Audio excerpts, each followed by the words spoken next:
All the Apple Bites. This is your Apple Bite written. Ralph talking to you straight from our show here, Apple Bite. So we take a bite out of the apple and we share it with you.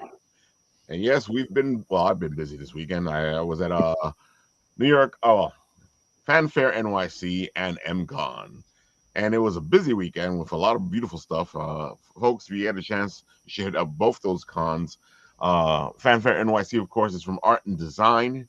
It's a high school con, which makes it a little different. And of course, MCon is a library con, which makes that a little different. And these types of cons are completely different, and you should check them out, especially when, like MCon, it's free. And with art and design, you're supporting the future of kids. But I had a blast. If you want to go check out all the beautiful interviews that we did, go check out the Instagram. You'll see all the beautiful stuff that happened this weekend because I put it up as it happens when I'm at the convention. And folks, of course, we are here. We are fighting. Russ, I gotta say, we always love when the Blip Blitz happens. Yep. Say that 3 times fast. I gotta say, it's not as bad as some other things, but I don't think I'm gonna get to 3. Without saying something curse-like. Oh my God! Yeah, folks, you guys may have you. Whoa, can't even talk today. If you guys have been watching, you have seen us talk all about the Blip Blitz, and it has been some Blip Blitz. You know what? Let's have a little flashback here of what we've seen so far, because it has been some game. And are you still in it, Ralph? What do you got? Yeah, Lonnie picked Sonic. Oh, so you just picked okay. So me, I tend not to pick. I just go, Lonnie, what do you want? And she goes, I want Sonic. I'm like, okay, let's see what happens. Okay. Yeah, you got you Son Goku. The next one's rough, man. Son Goku versus Cobra Commander. Oh no. I went to bat to Cobra Commander. How to destroy Family Guy, man. Not a Family Guy fan. South Park all over. Oh, folks, you had to see Tony's memes. They were all over the place. It's always fun. He took Peter down. Mm-hmm. one by 2 votes. So Yeah. Oh man, but we've been having fun with this. There you go. That was round 1, and of course Sonic won that one. And of course Raven won this one here. The professor has some good votes, but Get that straight. It's not the professor. That is right. If the professor was in there, he would have dominated the whole thing. I agree. No, if Professor CT was in here, he would have won. I noticed that Chronolith is not in there, so I just want to let you guys know he would have blown everybody away, but that's okay. Just letting it go. There goes Peter and Cobra Commander, and you guys really had to be there for the meme war. Tony did a fantastic job. It was a lot of fun. So Ralph gave me the ID for the knee because I didn't. I don't watch Family Guy, so it's hard. Even though I don't like it, well, that's why I don't watch it. But I mean, it was pretty hard for me to come up with some Peter jokes. G.I. Joe's easy, yeah. Oh yeah, G.I. Joe's really easy. Yeah, there's a lot of that show. So Russ, you picked this at random, right? The fights were picked at random. Yeah, the fights are all randomized. Yeah, so because were you surprised at some of these fights? And I gotta say, some of these fights, I felt kind of unfair. Unfair? Which ones do you think are unfair? This one right here. Oh. As soon as I saw this, I'm like, bye, Laura. I thought you had a chance. I thought that was a pretty decent lineup, but no. You know how many people like that guy? You know how many nerds come out and fight about that guy?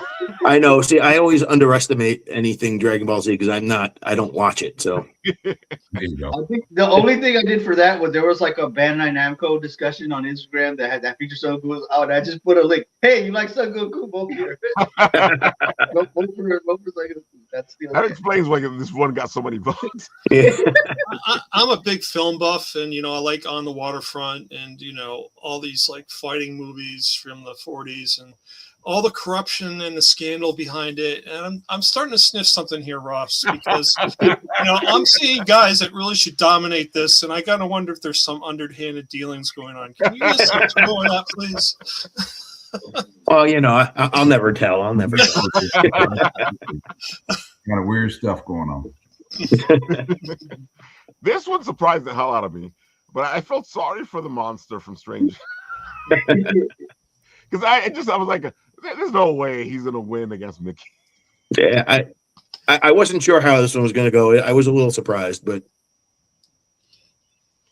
yeah, Mickey's got a following. Mickey's been around. Mickey has a lot of haters, but he has a big following. Mickey versus Sonic would be a good one because Sonic is like that would be great. Yeah, partially based on Mickey Mouse a little bit because you remember that game Castle of Illusion, like those gems. That's what the Rainbow gems. Sonic just took that and turned it into the Chaos Emeralds, which are big deal. So that'd be a good one. We will see. We will see. We'll see exactly. Oh, it could be a final. It could be a final. Could be. That would be amazing. Of course, there goes Goku. I knew he was going to win. The Mogwai versus dude. I have to say, I actually felt bad for our Ninja Turtle friend here because you know how cute the Mogwai are? Yeah.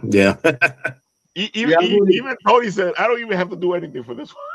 Yeah. No, I voted Casey Jones, man. I know, but you were saying that you no matter what you did. What am I gonna do? Do you know how much hate I'm gonna get? That's what you're saying. You were gonna start doing memes. It's like, no, Ralph, I'll get too much hate if I go against the Mogwai. Oh my god.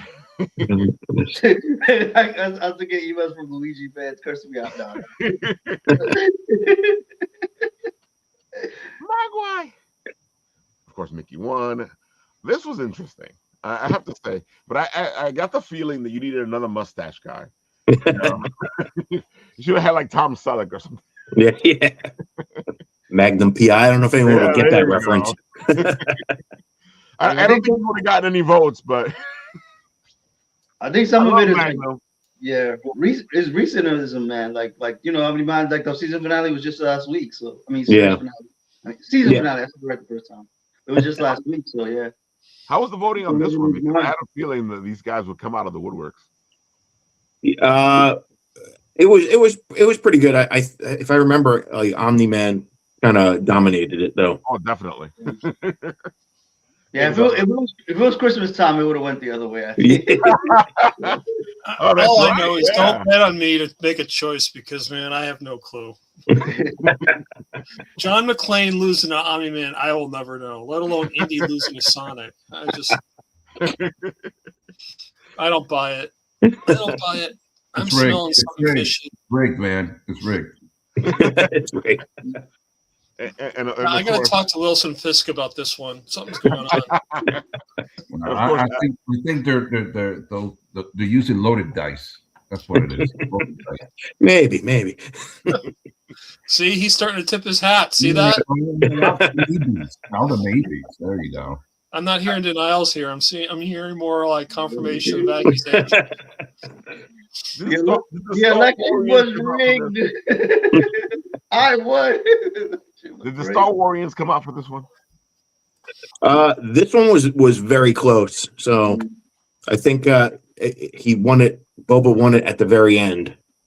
Because I had a feeling they were going to come for this because you know how those guys from Star Wars are. No, I know. Yeah. Yeah, those guys from Star Wars, they were getting upset because I was calling him the Mandalorian. Yeah, tell me about it. Give me a break. I voted for Bilbo.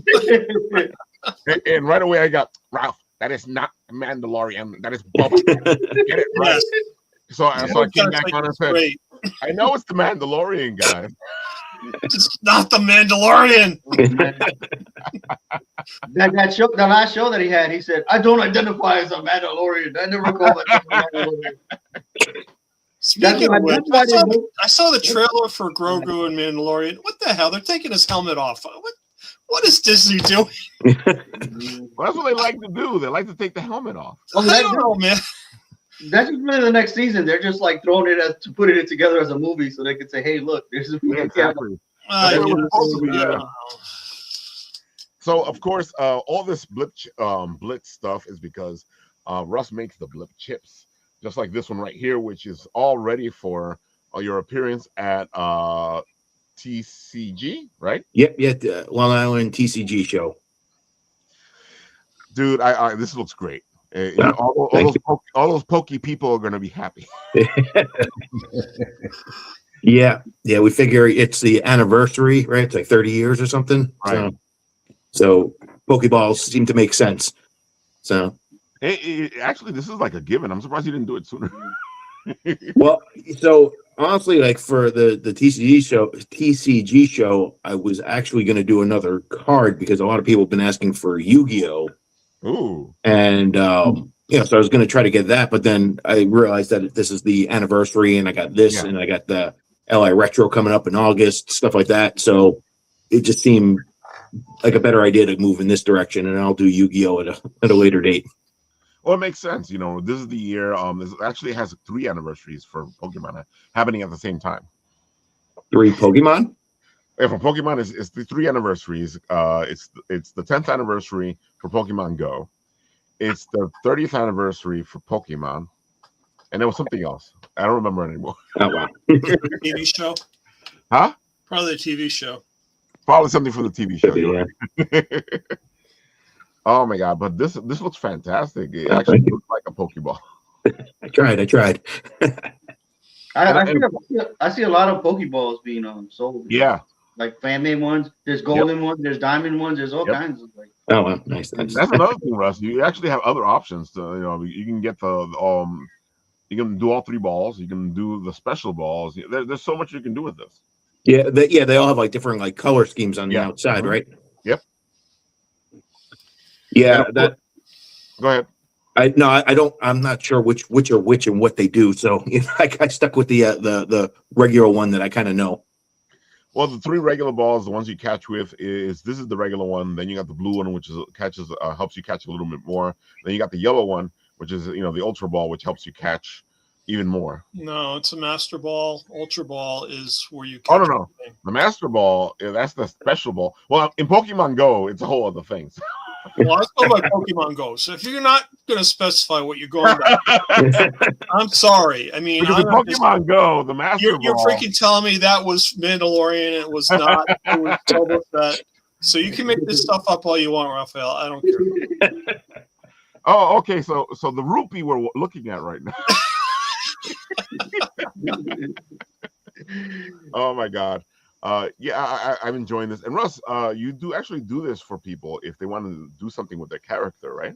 I do, yes. Do a little bit of explanation there because we talk about it on the show all the time. But since I have you here, you can actually explain it yourself.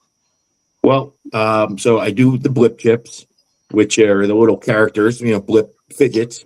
Mm-hmm. And if you have a character that you want done, I will design it and I will print them and make them into fidgets. The fidgets are scannable as well, so you can put like a website or Instagram or whatever you like, and you can scan it with your phone and it'll go there.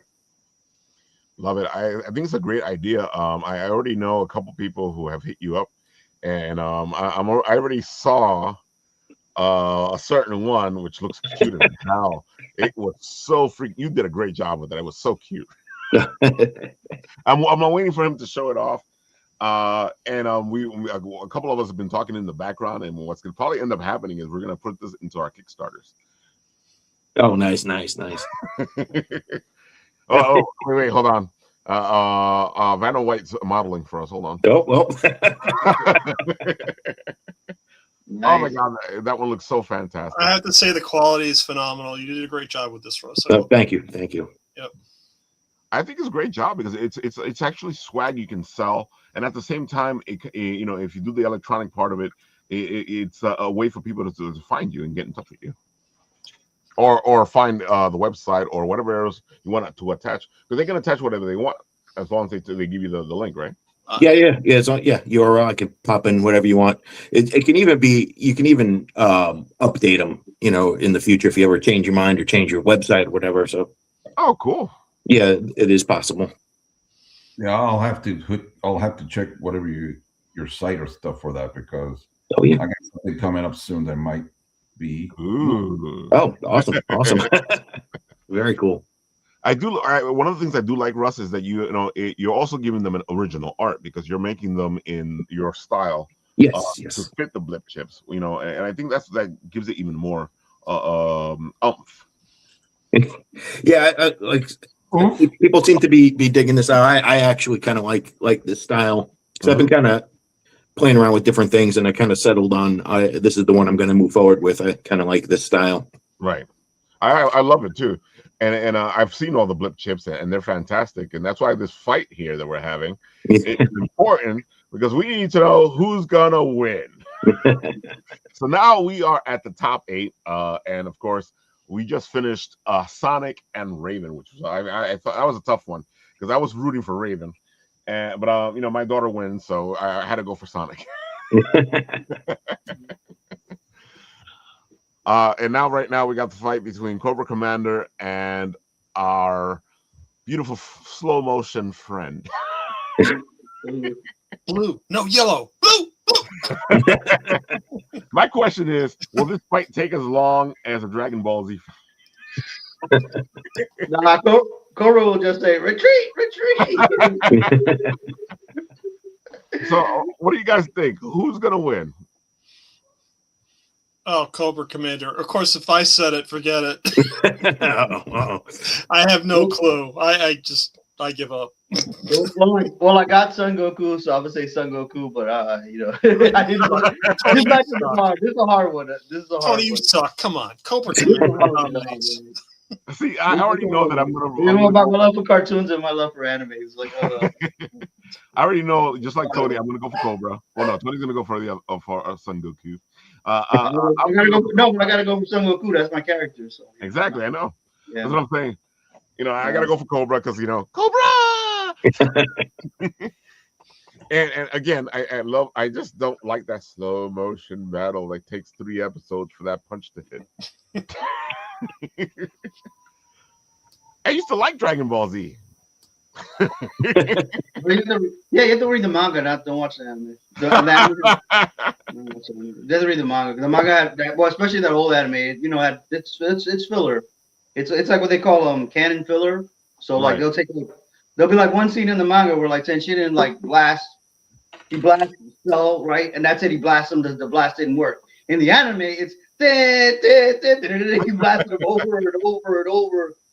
Just to fill up time, canon filler. It's what One Piece does that too, canon filler.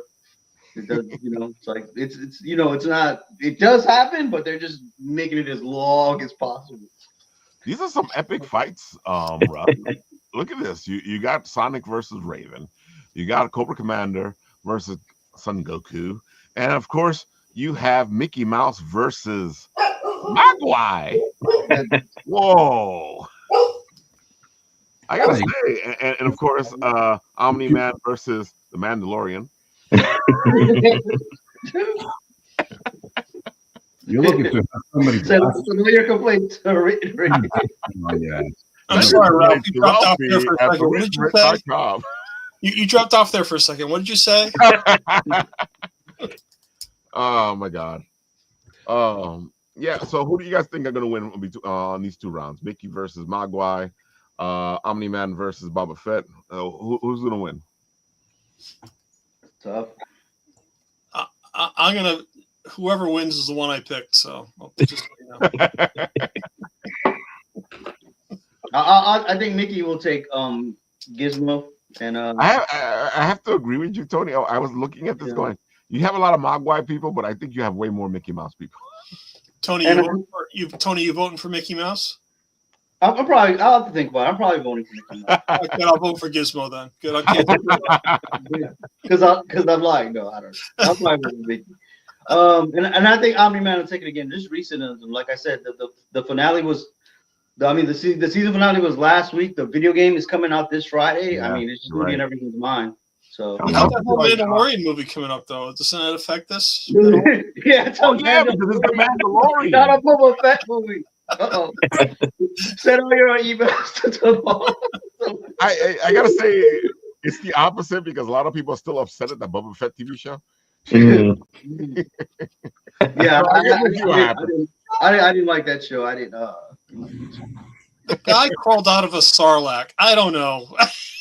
To me, it's like, like this because like what happened was, the Mandalorian show originally it was supposed to be a Boba Fett show, but they told him no, you can't use Boba Fett. You have to do Mandalorian. So now he had a chance to do, like you had a chance to do a Boba Fett show. So what do we want? We just want to see a cool bounty hunter running around doing cool bounty hunter stuff. But Jon Favreau was like, no, I did that show already. I'm not gonna do that show again. We just want to see a bounty hunter running around doing cool stuff. We didn't care. So I don't know. Instead of setting him up as like a mafia boss, So Russ, this weekend is the TCG show? Yeah, it's this weekend. It's this weekend, right? For Free Comic Book Day? For what? It's this weekend, Free Comic Book Day, right? From the TCG show, right? Or I don't know about Free Comic Book Day. Oh no, I know Free Comic Book Day because it's coming right up. But I'm saying, so it's this weekend, right? Yeah, it's Saturday, Sunday this weekend. All right. Yeah, so Saturday is actually Free Comic Book Day. Gotcha. So it should be an interesting show.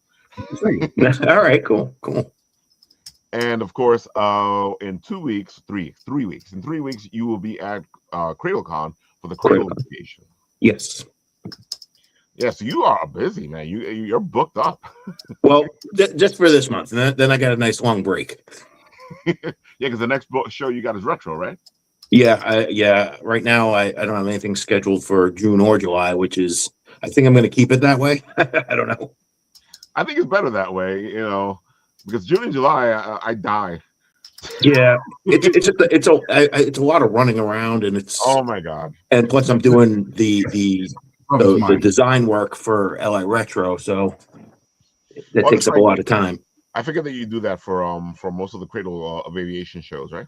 Yeah, well, yeah, I do LA Tabletop, LA Retro, and Festival of Games. Yep. Yeah, so if you see all that beautiful art that happens at those 3 shows, you can thank Russ right there. I've never done CradleCon. That's one of the few shows I've never done. Dude, I thought you had done CradleCon before. No, I was going to do it, but something called the pandemic showed up, and that pandemic messed up a lot of shit. Yeah. So I never, and that was what I was set up to do, and then I never got not back. It's sometimes there's a lot of conflict with other shows I do at times, right? And so I usually never end up over there. It's just one of those. It's just one of those that not yet, not yet. So last question here, Russ. Yeah. Because you probably know the schedule better than us. So when does the top 4 begin? The top 4. So okay, yeah, you caught me on this one. I don't know my calendar. Okay. Because I was trying to do it in my head, but math and me. Today's Monday, right? Right. Okay, so Monday, Wednesday. So Thursday should be the top the semifinals. So Wednesday top 4 starts. That means that Thursday, Friday, Saturday, and Sunday will be the top 4, right? Right. So no, we're in top 8 right now. So only top 4 is only 2 more fights. Okay. Yeah. So when you get to the top 4, that's only 2 fights. So that's going to be. So we're in round 2 tonight. So round 3 tomorrow. Round 4 Wednesday. Right. Then Thursday, I'll turn it around and I'll do the semifinals. Right. There. So that'll be Thursday. Will be round 1. Friday round 2. And then the finals is Saturday. There you go. Yeah. So, folks, all this will be done by Saturday. And, of course, Wednesday, we'll be talking more about all of this because we love the blips and the fights. And we're talking about this stuff because it's just so interesting. Russ, I always say the same thing. I don't know how you come up with all this art. And I know that's why you don't do this all the time. Because you have to actually create the art for these guys. Yes, yeah. This was a bit of a struggle, but I got there. That's why I was a little bit late this year on it. But I think you hit it around the right time, because basketball is just ending now. So yeah, that works. It works. It's still madness. It's still March. It's still madness. It's April. Yeah. Well, no, it's April. It's April. Let's. You don't have to be nice. I pushed it. I like this. And I have an idea that I'm thinking about, and I'm going to talk to a couple people, and I'm going to come back to you, Russ. Okay, all right. I am intrigued. Actually, I have an idea that I want to talk to you about, Ooh. and I have a funny feeling that it might be a similar idea. But Ooh. Oh, yeah, I think you might be right. So Russ and I are constantly working on collabs, and of course, I got a couple things in the pipe works that I'm about to reveal or reshare because my Dranix is my beautiful art that Russ made, and I want to share that, and I'm going to share the story with it, and I'm actually making up a little post for that. did we didn't share that, did we? No, that's why I'm going to share it now because we talked about it, and I did the story, and we just didn't put it all together. Yeah, we're bad at that, but that's all right. Like we did a reveal like 2 years ago at Indie Art Show. Okay. Yeah, because we had all the prints there, and we revealed them all there, and was like, oh, we're gonna do this in the next year. And then it gets busy. We'll get there. But I love working with Russ, so you guys are gonna get a bunch of newest stuff coming right up, and keep your eyes open. And of course, hit up Russ if you want your character to become a blip chip, because he has some great deals. And I gotta say, I end up selling it, or Paul ends up sending it for $10. So that alone tells you that it's a very great thing to do.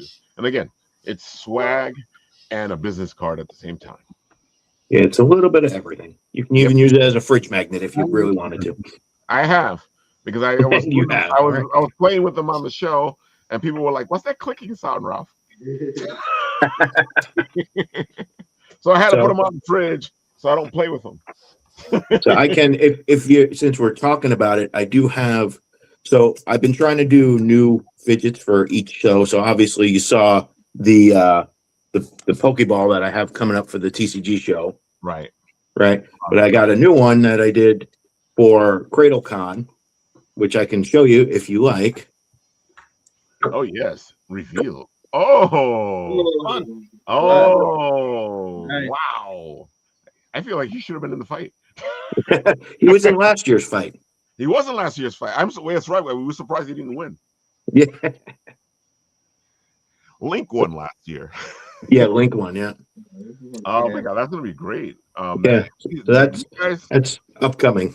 These guys are actually big again right now, and people are asking for them to be redone or continued.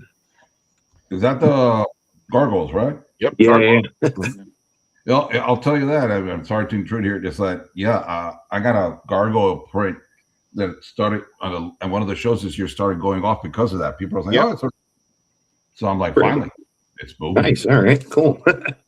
Yeah. So there's a lot of buzz around the gargoyles right now because people want them to either redo it or to continue. Like they've been doing, like with X-Men and all that other stuff. Yeah. Hopefully they don't mess it up. All right, cool. I had no idea. That's great. Yeah, does there have a comic book crossover now with Darkwing Duck? I don't know. Somebody wants that? I don't know, but it's doing well, I guess. I don't know. I love Darkwing. I love Gargoyles. I don't really want to see them together. I gotta say, it kind of makes sense aesthetically.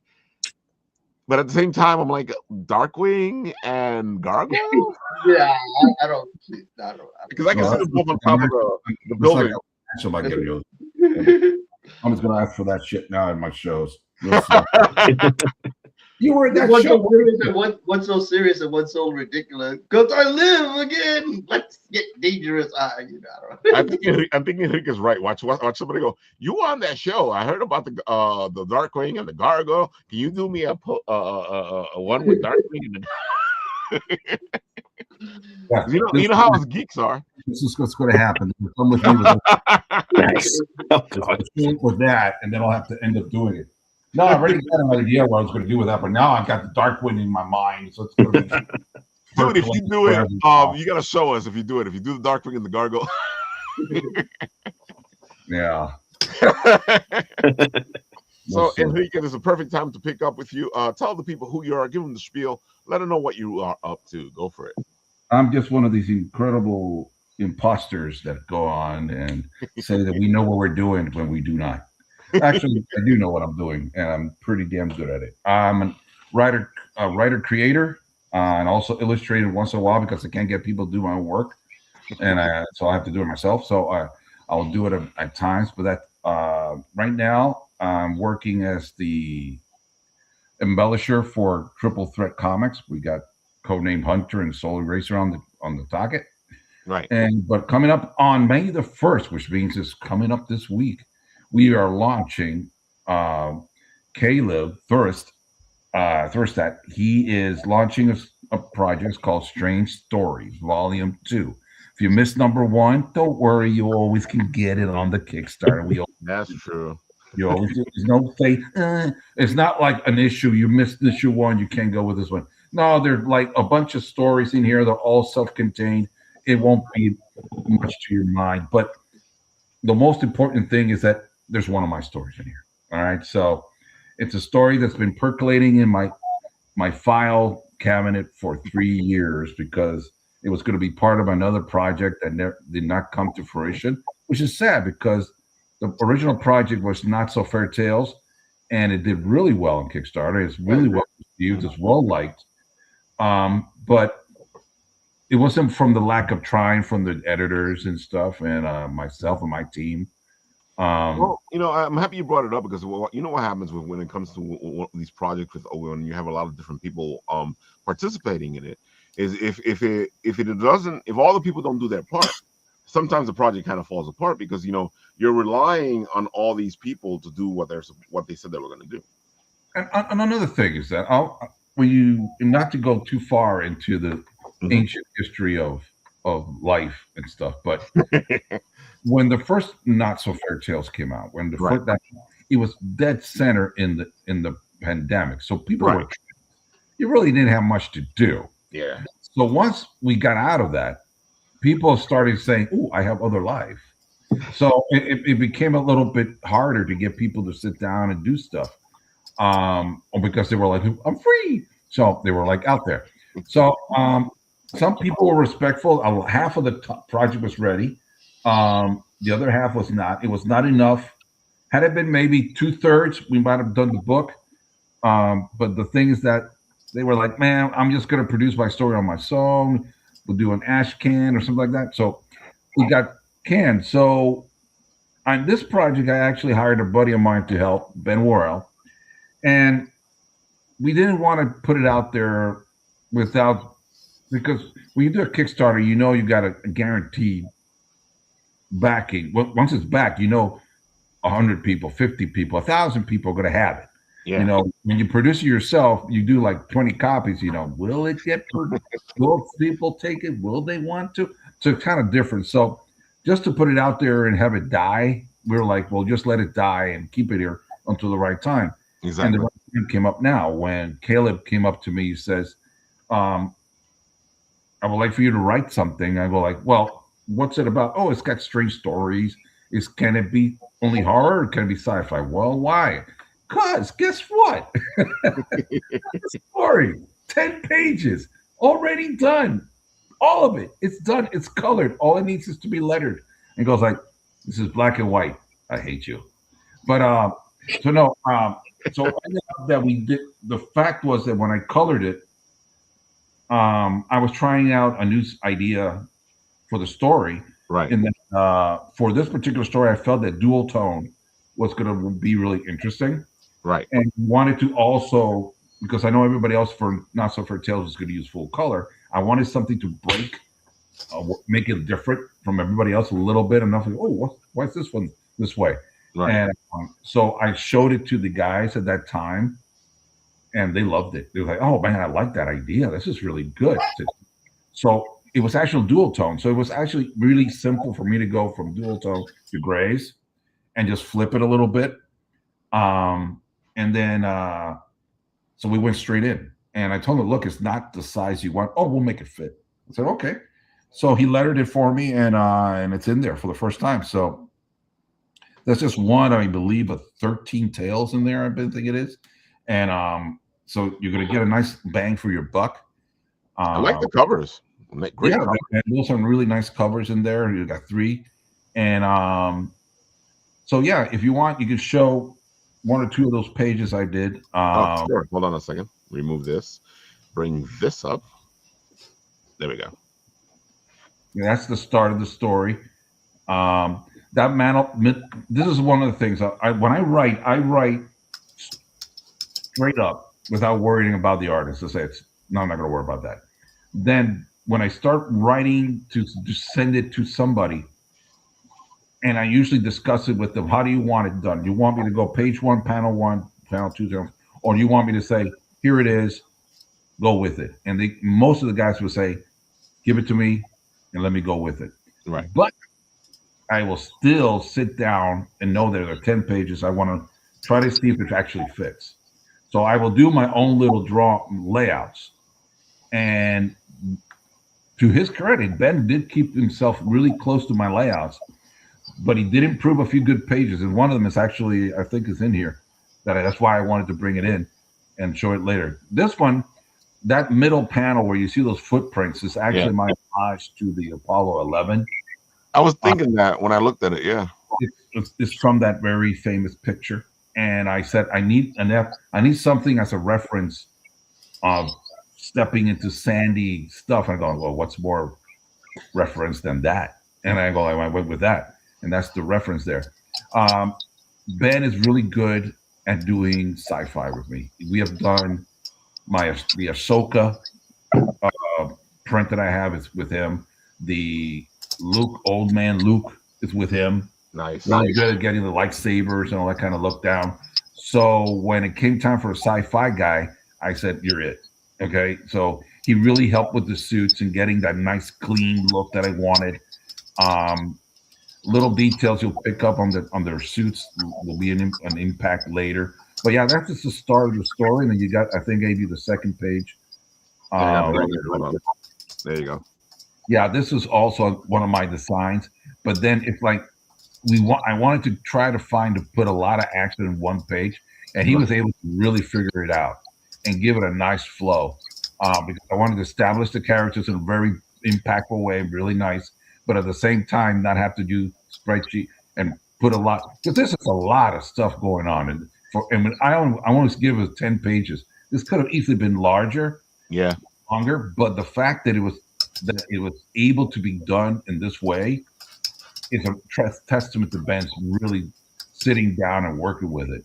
I gotta say, I like the it's not your usual panel type of work. No. But sci-fi works well with this type of stuff, and this looks really good. It's really solid. I think at the time when I did the inking on this, I was really, really happy with it. I did some embellishments later with digital. All the obviously all the colors and stuff. All the panel work I do it with with Photoshop and making sure all the lines are straight and stuff. If I can show it here. Pull that down a second. This is how it was supposed to look. There you go. Oh, wow. I love the colors. Those are great. Yeah, I like the colors. I think the color actually adds to it. Yeah. That I wanted to give that. So that's why it was a shame that we couldn't pull it off when I did the story back then, because that was the whole idea. See, it's definitely a duotone effect, Kiki. It's really cool. Yeah. See, that's how that middle panel will come out. And then, of course, you see you can't really tell. Let me see if you can see a little bit when the sand coming up with the orange and stuff on the other side over here. No, it's great. Yeah, so it was one of those things I go like, well, there's always, I own the rights to it. So it's like eventually I might produce it in its final form. And then on the other page that I wanted to show is where Ben really, really pulled off a great. This one originally, I had it like with 3 stacks of lines down and certain things happening within those barriers, and he came up with these 10 panel page. I'm like, dude, seriously. But it's if you can pull it up, the little details you can start seeing on it, and it's one of those things that trying to get these characters to produce, because they're both doing different things at the same time. She's doing one thing on the left side, he's doing another thing on the right side to try to get himself out of there.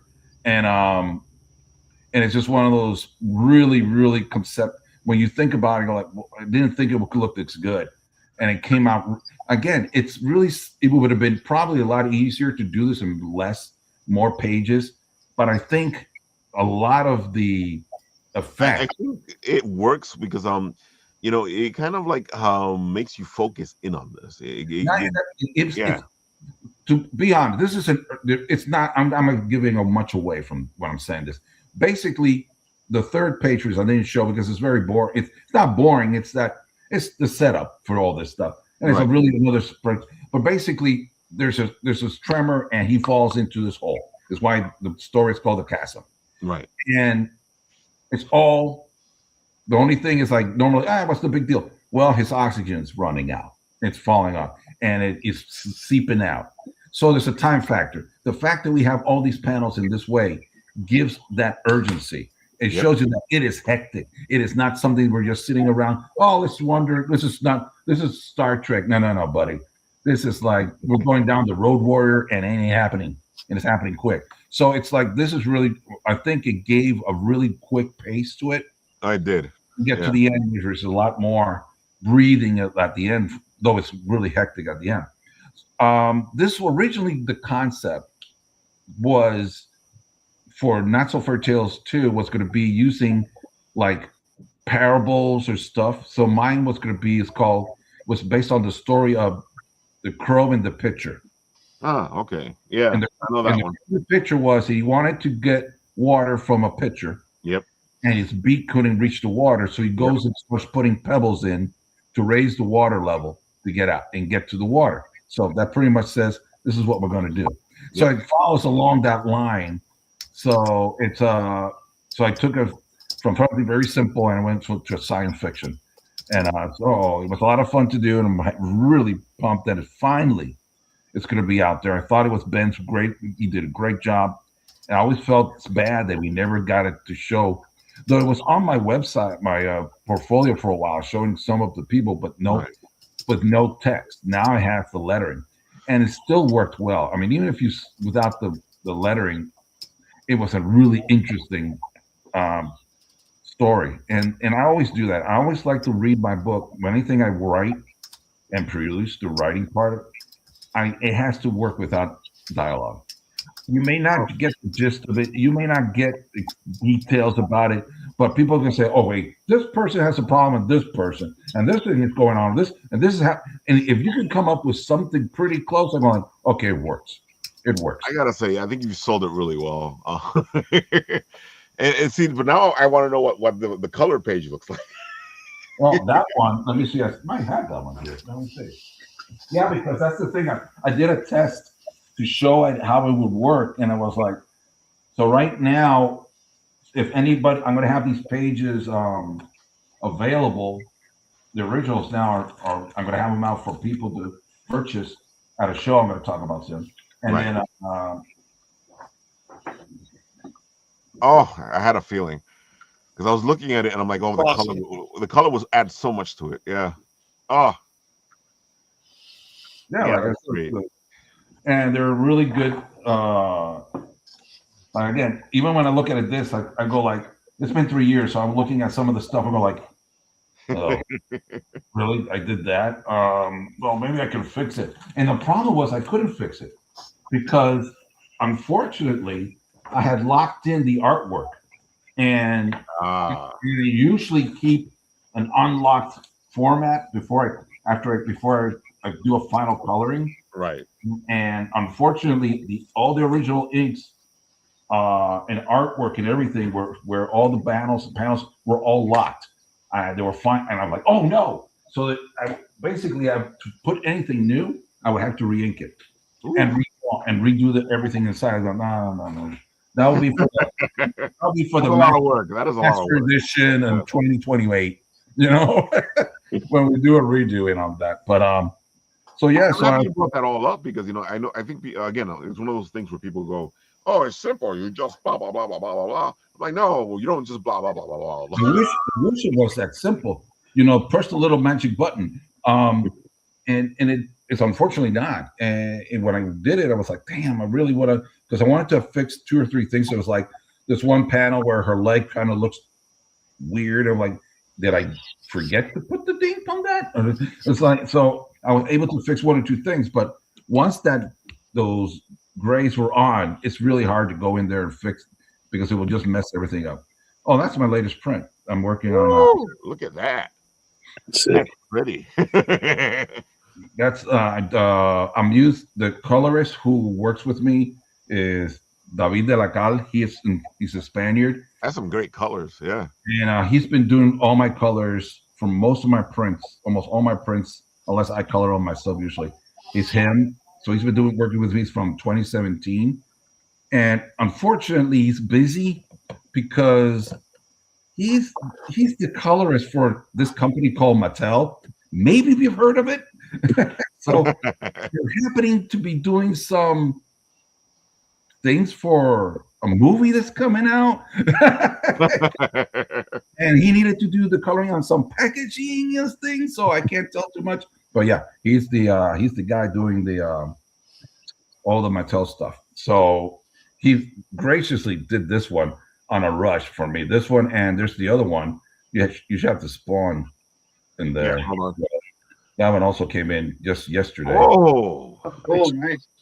And it's like I say, I know my inks came out good. This is those two are done by this Brazilian artist called Marcio Abreu. He is a master. He is incredibly gifted and incredible, but he's even a better human. He is such a nice guy. He and I have a nice little relationship, and we can work stuff out. And David's just great with the colors, man. He just blew this out of the water. I wanted to say the colors really add to this. Woof. Yeah, I love it. I can see the inks on the money, but the color really adds to this. No, this was like a nice piece, and I mean, I've done a sketch cover. Actually, I don't have it to do it. I did it. I just replicated it in my style, and doesn't even come close to what this guy between those colors. No, I don't have it here. But those colors and stuff. Yeah, that one came out nice, and oh yeah, and also like my little buddy here. You know, Hold on, I'll show you. I'm gonna be plugging because what? Oh yeah, Yeah, definitely. We love this print. Hold on. Yeah, and the reason I'm going to put that, I'm going to redo this one a bit, not redo it, but this is the double spread one, which is because originally when Zach Dolan did this work, he was on the right-handed side because people were playing Link with the Switch. Right. And then he was a righty in the game, basically, because but all gamers who are right, who know he knows he's a lefty. Yeah. So so I had to do the lefty side. So I always put it. Now I'm usually every time I reprint, I usually try to reprint this way, so people can have both in one shot. But when I'm going to probably be doing this one. I'm going to put a little something in the middle to celebrate the 40th anniversary of the first Zelda game. Oh my god! This year, and the printer I use has decided that hey, I could do some foiling. So we got a lot of stuff to work on this puppy. So it's going to have some embossing, and not embossing, but it's going to have some shimmer. Right. So it's going to be a very special edition. It's going to be much more pricey, but I'll have it available for hope. My hope is to have it available for starting at Heroes. Right. And right after that one. Yeah, that's right there around the corner. Okay. Yeah. But this guy could give it to me in 2 weeks, he tells me. I go, okay, Oh, but I got cool. Okay. but I got to worry. I'm worried because I don't want I got to send the order in with the other prints so I can get all the shipping in one shot. Because this one has unlike other prints I do with the guy, this one has a minimum. And it's going to be a pricey one. So Ooh. So that's why I have to raise the price of it. But it's going to have a lot of nice things on it. You know, it's going to be worth it. Once people start looking at it, it's going to look like a very thin, metal look, and it's going to have some nice stuff with that. And so hopefully that'll be something. But that should have it ready for Heroes. And right after that, I've got Garden State and Terrificon and all the other stuff coming in. So for the big shows, it should be available. That's look, speak of the double. It's nice. That's the one that started selling recently because everybody was like with the gargoyle. That's a good one, man. Ooh. Awesome. Yeah, that was again also colored by David.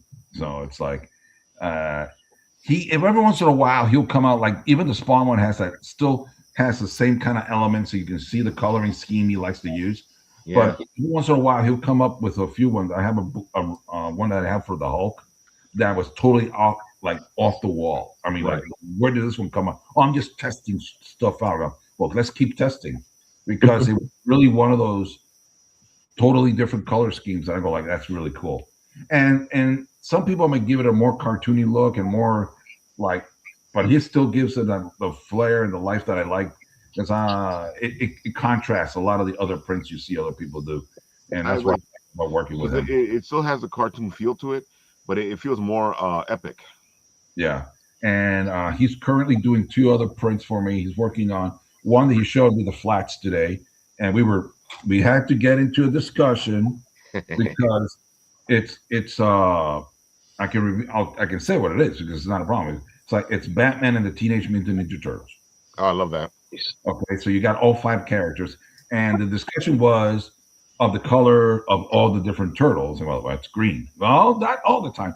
And the problem is there's so much out there on the Ninja Turtles that it's not really consistent.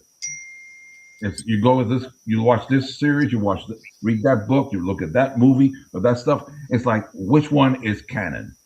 And so it's like, let's try to play with a little bit of everything. so we're trying to we figured it out, and he's getting that one done. And then the other one is in the style of this artist here, which is Koku. Right. It's going to be Gambit and Rogue. Okay. Oh, that's Gambit and Rogue. That's always a good one. And, that one is one that one I did those inks years ago, and I never got around to working on it. And I thought, you know what? Let's give it a shot. Let's give this one a shot. See what Dave could come up with, and so that one's there. So I'll have these 4 new ones, and whatever I do with Link, and I'm gonna have one from my daughter's Mouse House also, which is the watercolor. We'll have that, and because don't forget, the studio is not only me; it's 2 people now. My daughter's also part of the studio. Yeah, I like the fact that you brought your family into this, and your daughter's amazing. So she's already getting pushy. We need a cleaner. We have to invest in a scanner. Oh, great! You're a partner now. That means you're going to help with the investment. I was about to say that. It was like, so you're a partner now. So where's that partner money? No, man, I'm actually her agent. I'm actually for anything dealing with commission work and regular stuff. I'm her agent, right? But she's trying to, because she's working. Her goal is to eventually do more of children's book kind of stuff. Which I told her, you got the studio, I can work that out somehow. And I have offered her already to produce. I'll say I'll pay for the publishing. I'll do it. So let's get it going. Yeah. So you'll have to do it under my imprint and stuff. So that way you get done.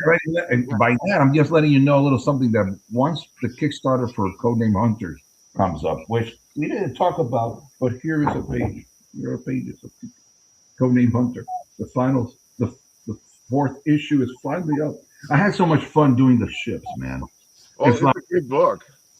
And I told them they're great guys too. Look at that detail. Oh my God. Dude. My hands. Yeah, I've known them for years now. Yeah. No, I like this page. This is one of my favorite pages. It came out so nice. It's very clean, but you see him getting on the ship out of this little mini ship. I love the fact that I was there. This is when I was really feeling it, and I go like, "Oh, we're almost done here." And then a lot of look at that armor. It's like I told him, "Is he gonna wear the armor next issue?" Yes. Damn you! Actually, he sent me pages, and I'm looking at him. I say, "Bro, do me one favor. Do not fill it in anymore. It gets harder for me." The blue line, because when I do the blue line, it just gets like a bluish. Right. And then leave it clear. I could come in later and just put all the details I want, and I'll do it because I can just do it in color. No, not once I've done it this way. You don't want to go back. So, so hopefully with that one we'll end with So the whole idea is to have issue 4 and 5 ready by June, and then we launch it hopefully right after that. Now there will be a Kickstarter, and in that Kickstarter there will be a stretch goal. Yep. And in that stretch goal is very important. Important for me. Important for you. Why is it important? Because for the very first time, Codename Hunter will be crossing over with a character that is not part of his universe. Ooh. It'll be the launch pad of my comic line eventually. And this is one of my characters I created in the 80s. And finally, it's going to show up for real in a book. And I'm so pumped that it's going to be the official crossover of our two lines. And the thing is that I told them, like, I was writing the book, I was writing the story, and I said, I don't want to have like that cliche, the multiverses are colliding. Oh, it was like the warp, there's some kind of wormhole. No, I did not like that. And I said, I can't figure out how to put these two characters in the same place until I did. And now we're going to reveal it here. But the thing is that when I spoke to Ian about it, and I said, do you agree with this? He was like, bro, I don't know how you did it, but I love it. And I said, write the whole thing. No, you got to write a third at least. And go like, okay, but you write it, all of it, and then I'll adapt the middle part. So I'm doing the first act and the third act are mine. My writing's full, and he's going to write the second act, which concentrates on Codename Hunter. Right.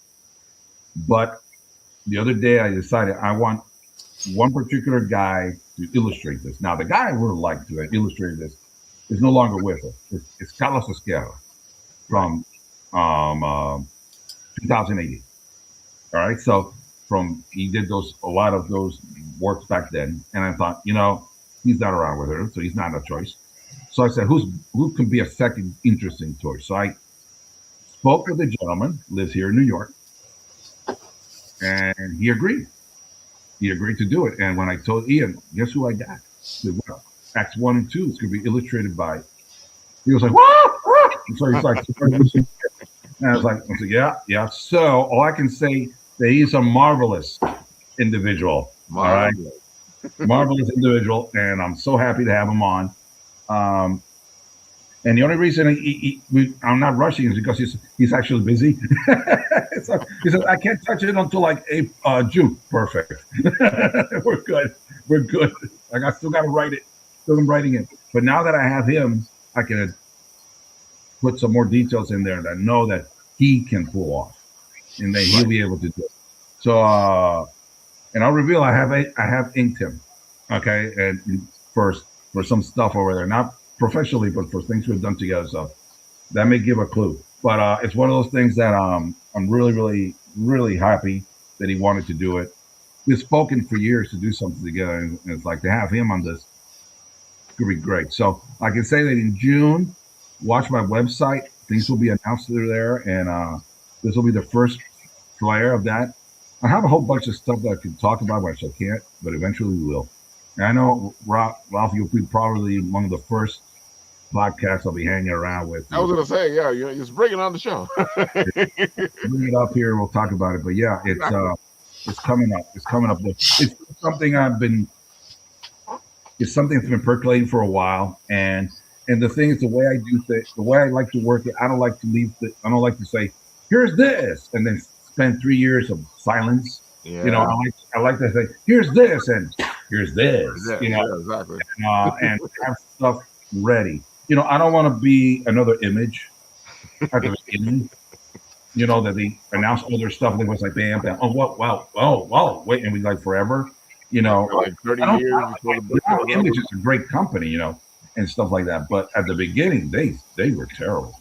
Having an image at the very beginning was like McFarlane tells a story that's like, like when you created a comic book form, it's not like Marvel DC. You own everything.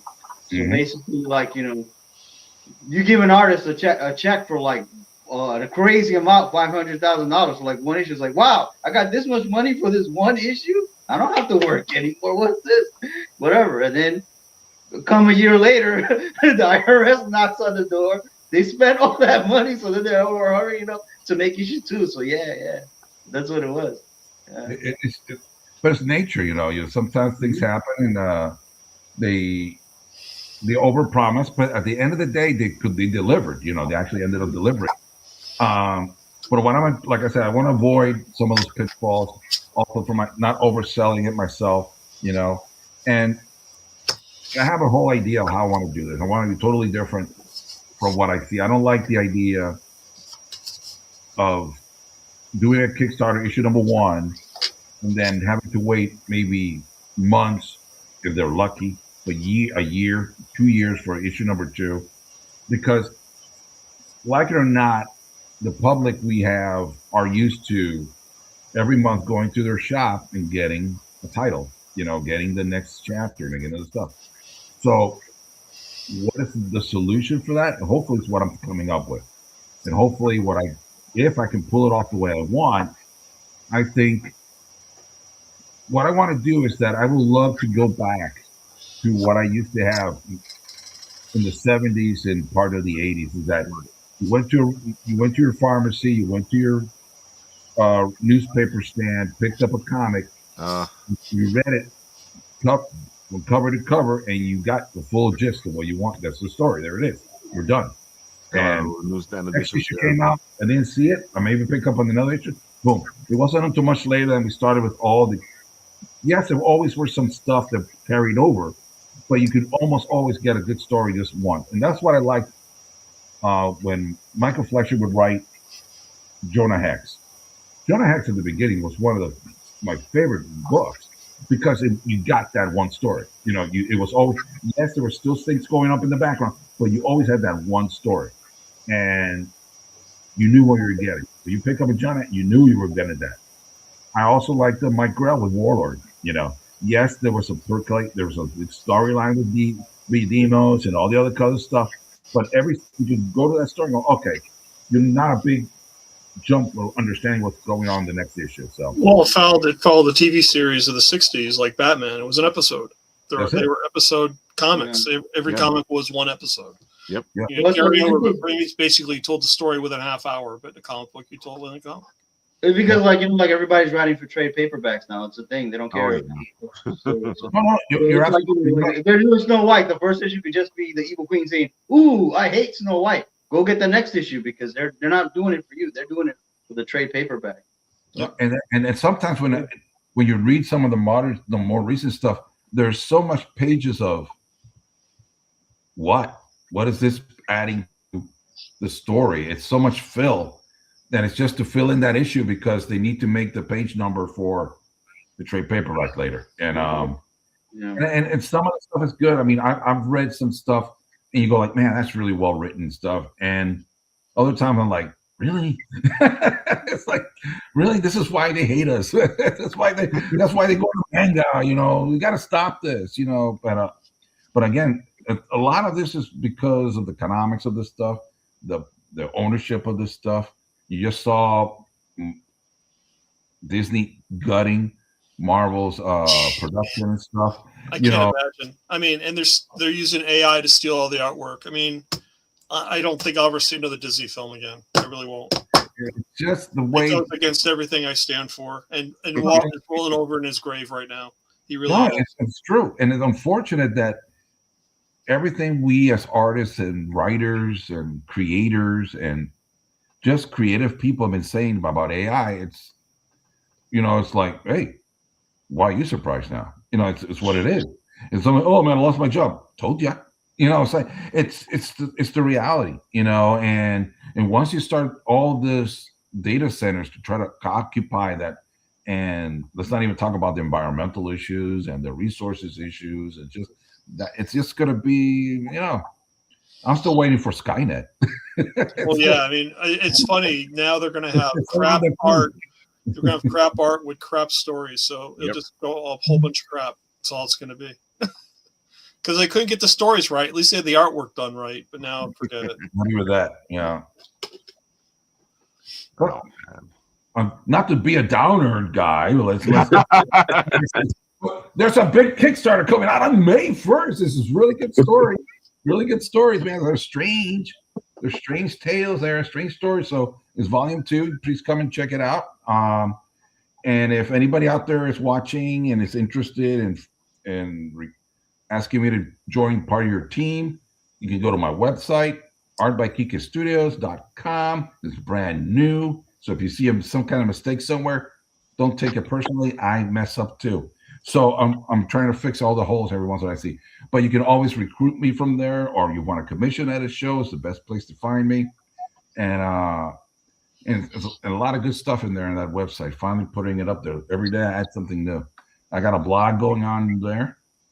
You may want a free blog, man, free blog. So hey, there's that handsome thing. There you go. Yeah, my computer decided that it didn't want to do anything. There it is. I got it up. This is not the original. When I launched it, was not this. Did not look like this. And it was like I'm looking at it from a user point of view, and I want to say, what do I want people to look at? Well, I want up there to see the featured artists. I want it to be, yes, there it is. Conventions and podcasts, there it is. And right next to it, commission requests. There it is. Those are the top 3. Everything else you can check on the more, and then you can say, oh, okay, this is what else is there. And there's a lot of stuff. And so you go over there more, you can go click on more. Click on more. Don't go to commission requests. See, look at all the nice little information there. You got pricing, you get to see all the other good stuff, my writing stuff, the show. It goes down there. There's a lot of who I've worked for, publishing stuff. You got all the information. I mean, if you say, I don't know about you, really? So right now I'm filling in my part because my daughter doesn't have yet the background yet. So she's gaining on that. She's trying to get that. But she's working on a little project we hope to have out soon. And she created a little fairy character, which is really, really cute. But again, she works in traditional methods. So she does a lot of watercolor work and stuff. And so it takes time, so it's all original paintings. I like the original stuff. I like all the watercolor stuff. I feel like we're walking too far away from it. Yeah. Click on that middle one where conventions and podcasts is. All right, hold on a second. Get to work, man. Work here. There you go. Okay, you want to click on that thing there? Well, look at that Apple Bites podcast right there. So he's on the show on April 27th called Apple Bites. I don't know. Look what it says there. That goes to Triple Threat podcast. Yeah, I'm going to be in Triple Threat. Then I hit Phillipsburg. Then I'm on the Indie. Oh, look at that. Look, Indie Kayak. See, there's an IMO. There's a typo. I thought it was a cool name, the Indie Kayak. It's a new show. It's a brand new one. I think somebody should call it that now. Really, no, I'm going to be confused with them. But that one down there, that one, the Graphics Con, I want to talk a little bit about that one. That one, I'm very, very proud that I got chosen to be. I'm a special guest, but not only myself, my daughter is included in that group. It is a show in New York City. It's in the Midtown Hilton, I believe it is. Right. And it's only original art. So you won't see my prints there, but you'll see my original stuff. So I'm taking all my original work with me and my sketch colors, all the stuff is going to be at that show. My daughter was bringing all her paintings. Nice. Traditional work, her ink work, her art, her acrylics and everything. So that's going to be an interesting show for the first time we're going to be there. So I'm really pumped for that. So I wanted to do a shout out for them. And then I'm obviously Phillipsburg, which is the first show in May. That's a fun show I always do. I'm very happy to be part of that. It's a high school show, and the kids put it on for us, and it's a lot of fun. So yeah, those are little happy people. Those little, oh, look at that. That's me with George Perez. Oh my God. Whew, George. I miss George. Yeah. But yeah, so this is a little website. You go in there, you can see all my schedule is going to be in there. You can request commission, you can request freelance work. You can see all the history of my works in the past and stuff are there. You get some info there. It's like, see, like the other day, somebody was asking me, what should I write? And then I fixed it in there and see, you can see all, see, I was just there. You see, you can do Batman. You click on that, you can go on the Batman one. If you click on it, it pops up. I think it does. My computer allows me to click on it. Oh, maybe no, that one doesn't. Maybe it shows up later in the other ones. Okay. Hey, really quick, I gotta cut out. So I'll see Oh, you no guys. problem. I'll probably see you at Royals Collectibles for Free Comic Day. So. Oh, that's right. You're going with us to Royal Collectibles. For Yeah. All right, cool. There you hear it. I Find Roman Tony, Royal Collectibles. Of gotta course, break he's going to make a bunch of little memes about who's going to win. Go check him out. DK is always a pleasure, man. Your stuff looks great, man. You know, Russ, you know, Son Goku. All right, take care.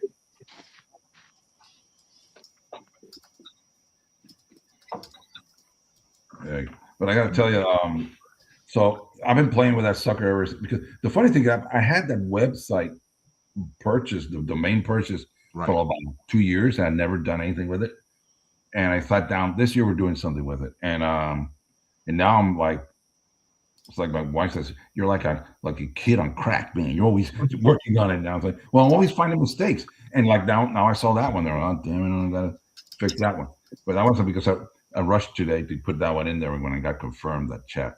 But so yeah, it's a nice little thing now that it gives a little bit more aura to the studio, which I like.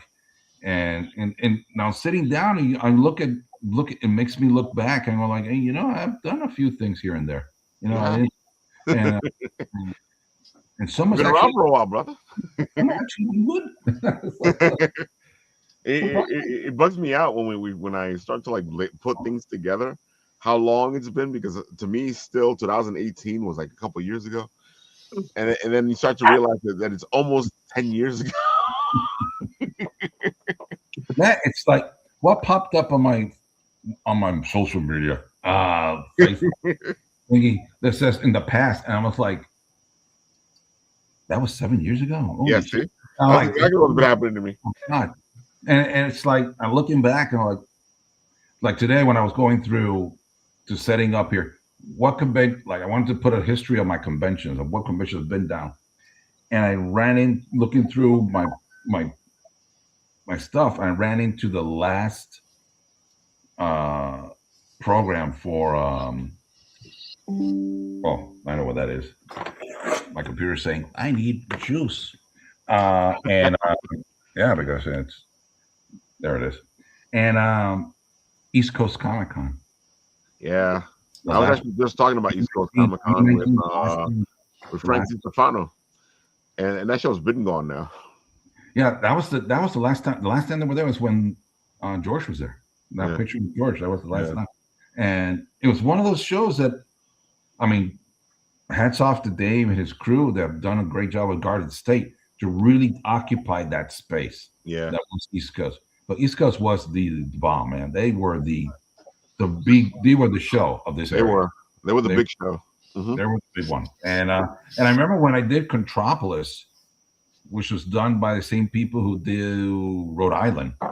They did it in the old East, in that expo center. Yeah. In the same spot where I attended that one. And it was okay. It wasn't great. No, it wasn't a great show. I did it more for the bay and back at the old site. But the magic was gone. It was not the same. It's not the same thing. And they really focused on the voice actors and the media artists. I mean, there was several independent artists there. I mean, a few people that grown relationships with, but really not as big as Garden State. So no, and I mean now they have these guys from Super Jersey are trying, and other trying, and it's just so rough, man. It's like when you look at that. What is it? It's like Heroes has been around for 40 plus years, and you got now Cincinnati's back this year. Cincinnati Comic Expo is back to the original convention center, and I'll be back there this year. But yeah, there's a lot of shows have been on and off, and to be able to be consistent is hard, man. And it definitely is. So I mean, you look at what those guys have done with Garden State. It's like. And they've gotten consistent. They've branched it out. And now they have multiple shows. Yeah. Another show who's doing 25 years. I never realized how many years they've been around. 25 years. The Lehigh Valley, man. Lehigh Valley has been around for 20. I think that's because you just go, oh, it's Lehigh Valley, you know. Wow. They have been around for a long time. Yeah, it's 20. I didn't realize that. I'm going, wow. Yeah. I only been doing it for 5. It's like, so I'm like, I never knew. No. So it's fascinating, man. It's really, so when it was going down that list, I was like, wow, this show's no longer around. That one's not too good, which is actually so. It's always a few that I go like, even there's some big shows I don't do, and I'm not going to say it here because this is being recorded. So I don't know what you're talking about, man. some shows that don't like to say. Anyway, we're moving That's on. how it is, though. There's shows we do, there's shows we don't. Some shows fit us, some shows don't. You know, as a person who goes to shows or does shows, you know, it's one of the things you got to figure out, because not every show is for everybody. You know. And I've learned that one year I did 34, and I learned that half of them weren't worth it. You know, and I mean, my worst year, there was a few years, I think 2 years ago, I only did 5. That's when I was talking about. I went through that really tough period. And then last year I did a few more. Now this year I'm probably going to end up doing about 14 or 15, which is still. That's a pretty good number. You picked it up, yeah.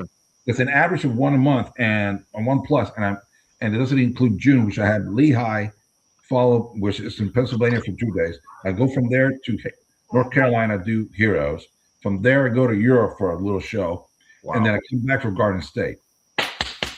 It's like, yeah, and it's all coming. That's what I was just saying earlier that I don't like June and July. Well, but then July, I'm off. I'm not doing anything. I have nothing. Not for the lack of trying, man. I've been trying to get into a few shows, but they're not contacting me. I gotta say that July's become like, July used to be the hot month for cons, right? And then all of a sudden, everybody decided they don't want to do a show in July, so now they do one in June and August. And you sit there going, "Why are you guys all in these 2 months? Go to July." It's a big summer month. It's a summer. I know. Vacation. Yeah, I know. Yeah, but there are a few shows. Guys, I gotta actually take off. So Go ahead, Russ. One more time, Russ. Tell the people where they can find you and all the good stuff.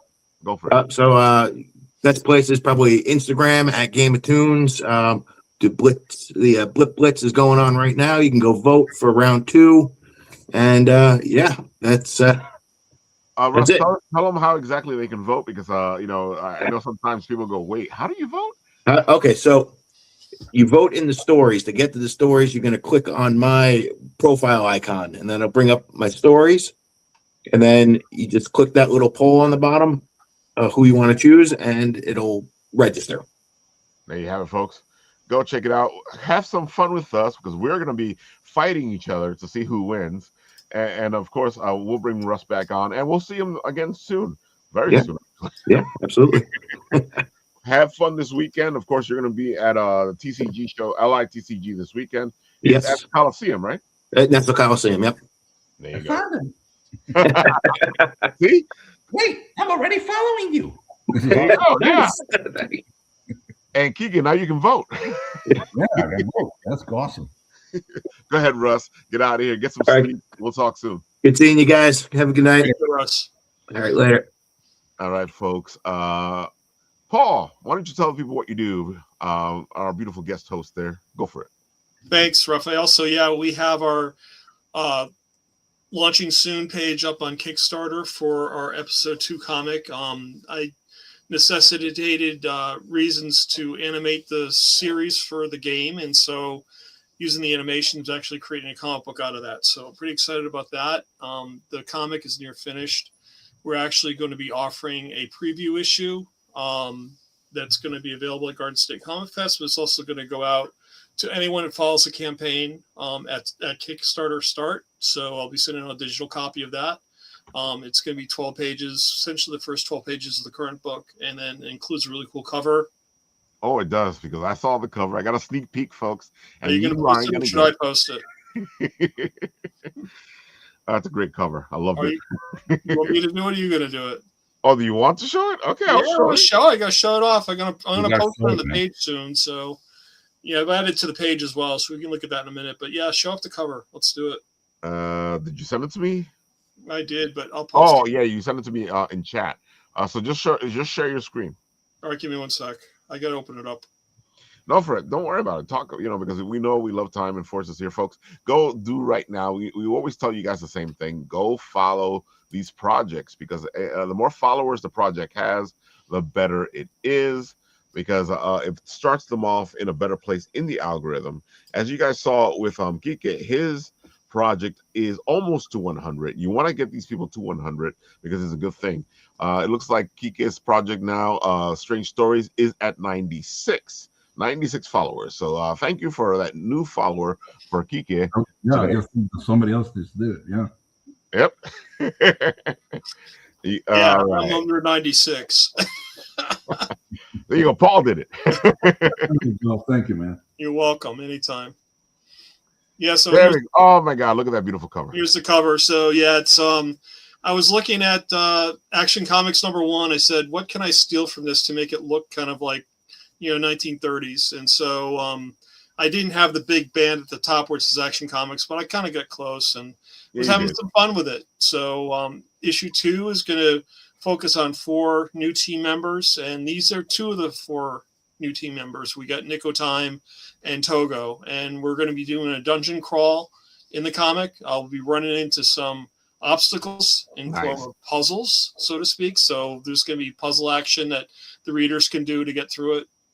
And it's all about, making learning history fun. And so with this dungeon crawl, we got this relationship between Nick and Togo, and I kind of relate it as a relationship between Johnny Storm and Ben Grimm in the Fantastic Four. So I'm going to have some fun with this. I'm really looking forward to getting this next issue out. This preview edition will be for sale at Garden State Comic Fest, where we're going to be attending and exhibiting. And it's only $3, and it's 12 pages, so it should be really good. That's pretty good. So $3, 12 pages, and you say you're going to have a dungeon crawl inside of it? Yeah, Dungeon Crawl's not in the preview, but the Dungeon Crawl will be in the big book. Yeah, so it's more things to come. Right. Like me, I offer a lot of stuff for free, and with this Kickstarter, we'll be having stretch goals. We'll be doing a whole bunch of stuff. I mean, I've contracted with Russ at Game of Toons for a new Blip Chip figure, so that'll probably be part of the Kickstarter as well. And so I think this is going to be, very interesting in terms of the reaction I get. I think, we're currently right now, this project started as a video game. I was a big video game fanatic, and there is a digital copy, digital comic for the first episode. And that'll be included. If you get this book, you'll get the digital comic as well for episode 1. But that's an incentive right there. Yeah, just the way I look at it is I really want to turn people on to this, and it's also going to help build out the whole education platform. I mean, right now we have a platform set up for 5th to 10th graders. It has state-aligned, mandated curriculum. It's all set. It's just a matter of building content out, and this is all going to be part and parcel of building that content out. Making it interesting for kids who want to learn more about history and do it in a fun way. But also with a serious aspect as well. It's really meant to get kids back to the basics of doing journaling, collaborating with one another on a project, and actually doing presentations together. And really the whole part and parcel is to get kids interested in learning. And so it's really the whole premise for what we're doing here. Everything is building on top of it. After the comic book, I'll be following very quickly with a tabletop game.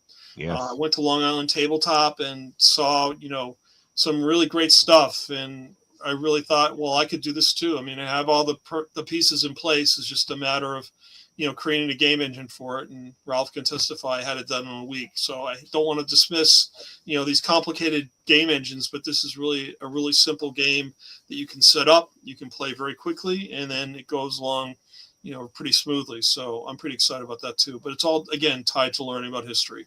And do it in a way where the kids have fun, or whoever's playing. Adults can play this too. It's really, I was going through the questions. Some of these are tough, so it's really fun.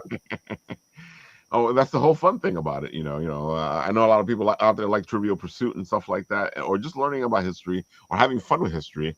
And I feel like you do a great job at helping people out with that, Paul. Thanks, man. Yeah, I'm really looking forward to this. It should be a lot of fun. And like I said, I'm up to 40 followers already on the Kickstarter. It's only been about a week and a half, so keep pushing, DMing people to join. So if I can hit that 100, I'll be happy, and then I can start really focusing on getting the next stage done.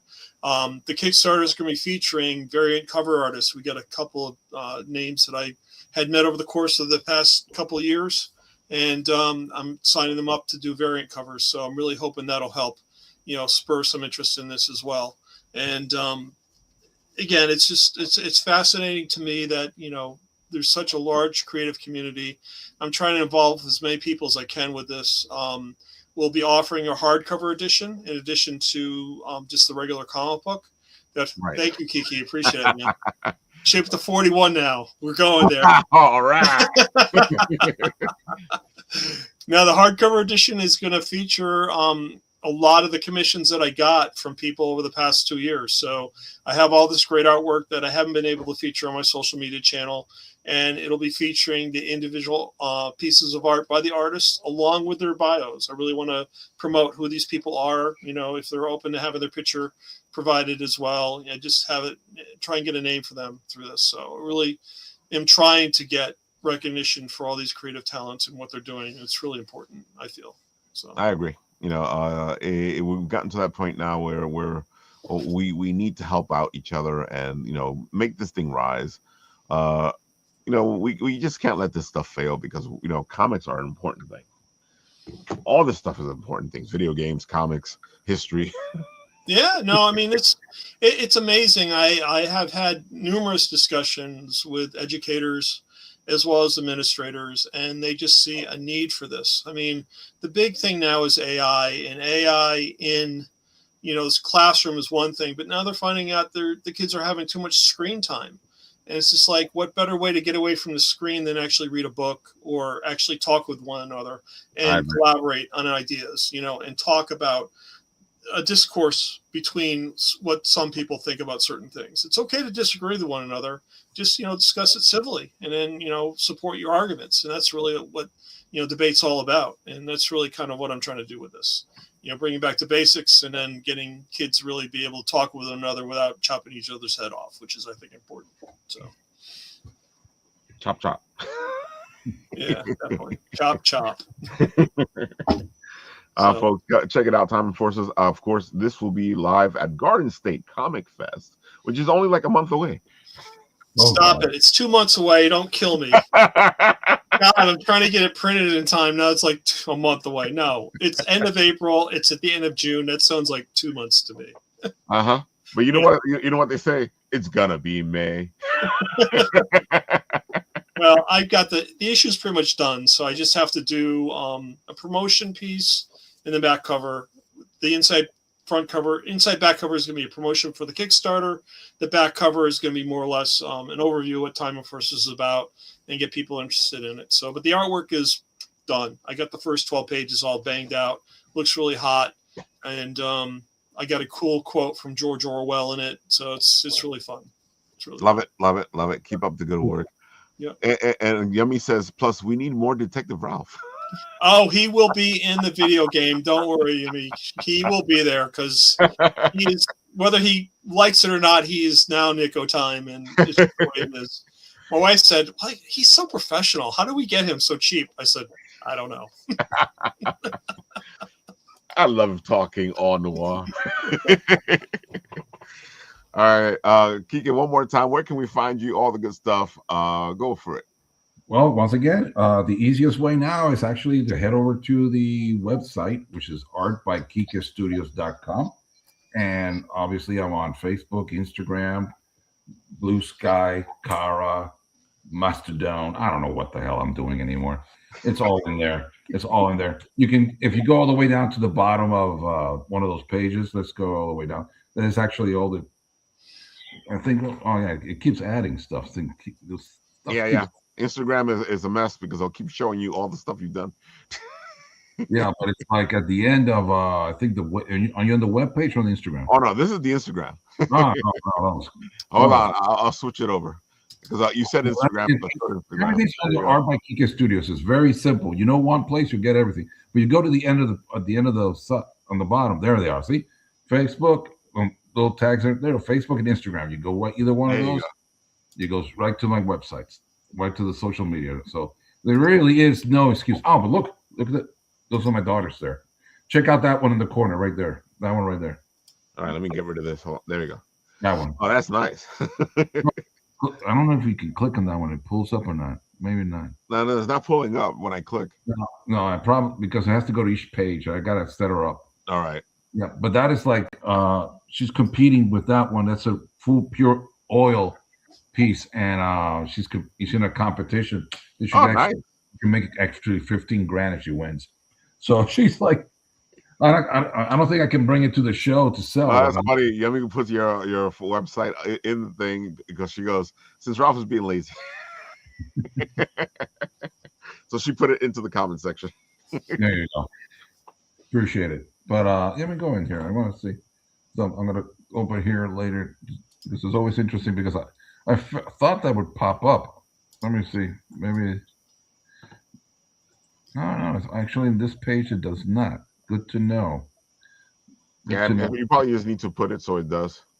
No, because if you go, like, for example, if you go into Inkworks, go into that section that says Inkworks on top. Go to Inkworks there.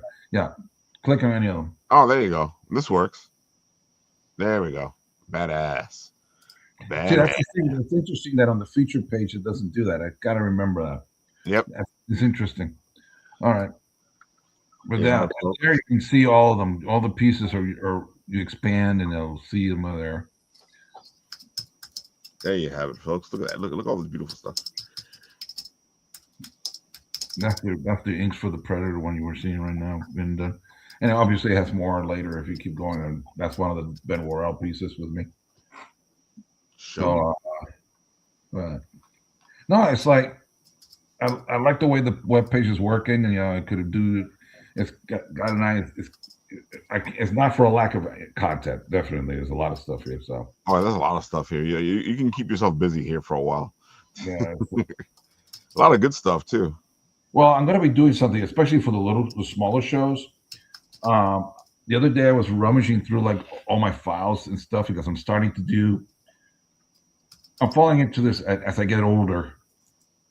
I'm exploring to become a minimalist now. I want to try to reduce all the clutter, and it's hard to do that as an artist because we have all this stuff all around us all the time. Yeah, I wish you luck because I know I try all the time as a writer, and it's difficult just to get rid of half the writing pads I have. No, but the thing is that I ran into all these old inks and stuff that I did from 2017, 2018, 19 that I do not look at anymore. And I'm like, no, because I'm beyond that skill level already. But I'm thinking, they're like 9 by 12 or some of them. There are some actually 11 by 17. I'm thinking maybe I could take them to the smaller shows, $20 artwork. That's a good idea, actually. And it's not going to be my best work, but it's still an original piece. Yeah, and then maybe 40 for people buy it just for that, because it's an original piece. It's actually a cheap price because usually you can't get original pieces for that low. I got original pages from Buffy, the Vampire Slayer comic book. Mm-hmm. The artist was selling them for $25 at one time because they probably already got paid. It's like Buffy doesn't. Also, it was a different time back then. It's not like what it is now, where oh my God, look, it's a book, and then people pay $2,000 for it, and you're like, what the? I got Stanley's signature on my Spideys, like going back in 1996, 97. He's just sitting there signing, and didn't charge anything. Yeah, it's like now you get a signature. Oh, it's $50. I said, "Are you crazy? Just to sign my book, $50? Come on." Well, there's certain artists that I will not name. Yummy says, I really appreciate you having a very easy to find and understand commission price list. Whoa, thank you very much. It wasn't that way a week ago. No, again, it is. I like when people give me feedback. I beg it because I'm a marketing guy. That's my background. So I tell people, go to my website, tell me what you like or you don't like. And they're like, everything's great. What don't you like? No, everything's great. You're lying. So, but then it's like, somebody was asking me the other day, they went into the website and then they send me a comment saying, I would like to request a commission from you. What do I need to do? And I'm like, well, you got at least 2 maybe, but then I guess it wasn't explaining it well. So then I created it in a way that you go directly to a request. If you want to just talk to me, you can go to contact me. If you want to request, now you go to that page that says 1. You made it easier. Yeah. I gotta say, you want to. First, we deal with a lot of artists and commissions, and most of the times you sit there going, no, I put there what for whom you want it for, what exactly do you want. I put be specific. It matters. You know, it does do whatever you want. Then you can't complain. You know, then don't give me anything later. You know, I like it when people are very specific. It's like,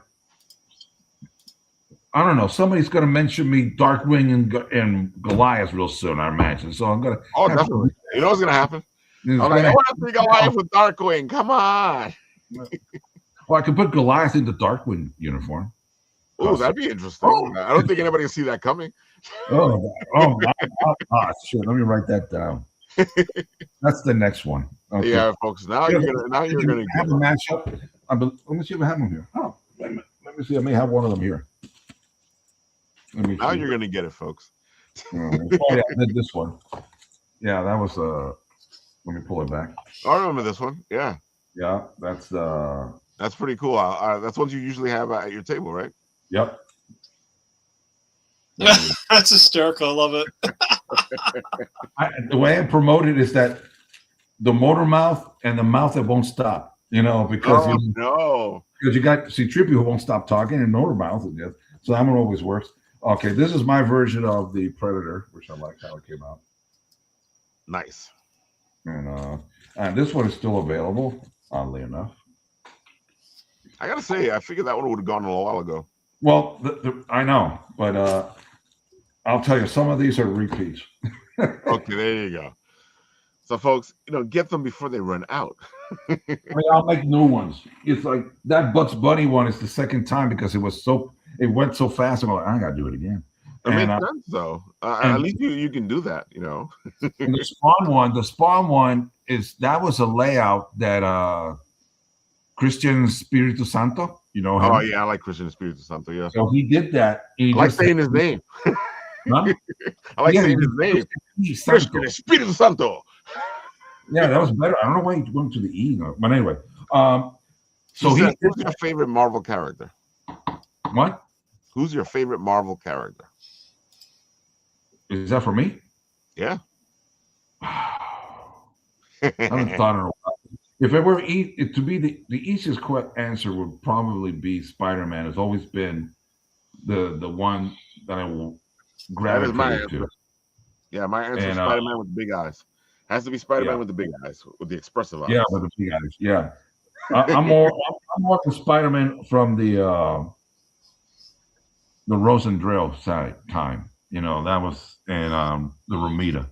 But yeah, if you could say Spider-Man, it's John Romita. He's the best drawer of Spider-Man ever.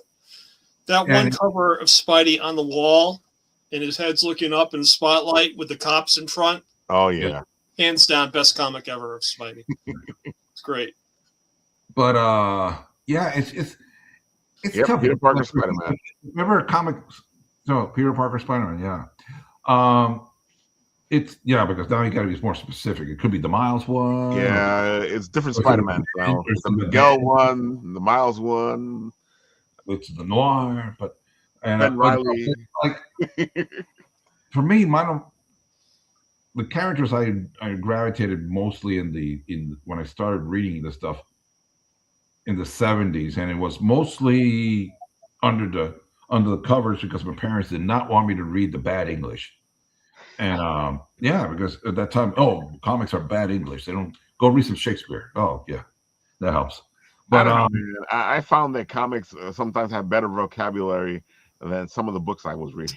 Yeah, sometimes they did. No, but one of my favorite, I enjoyed a lot in the 70s. Obviously, the Dead Man with Adams. Very, very partial to Jonah Hex. It's still one of my, and for me, I can't draw him well enough to justify doing anything with him.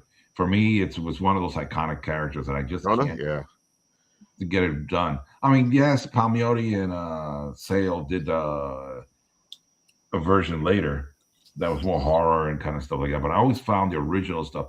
there's a story that was one of the stories of the year that Michael Fletcher did of Jonah Hex that I don't remember the title of it right now, but it always stayed with me.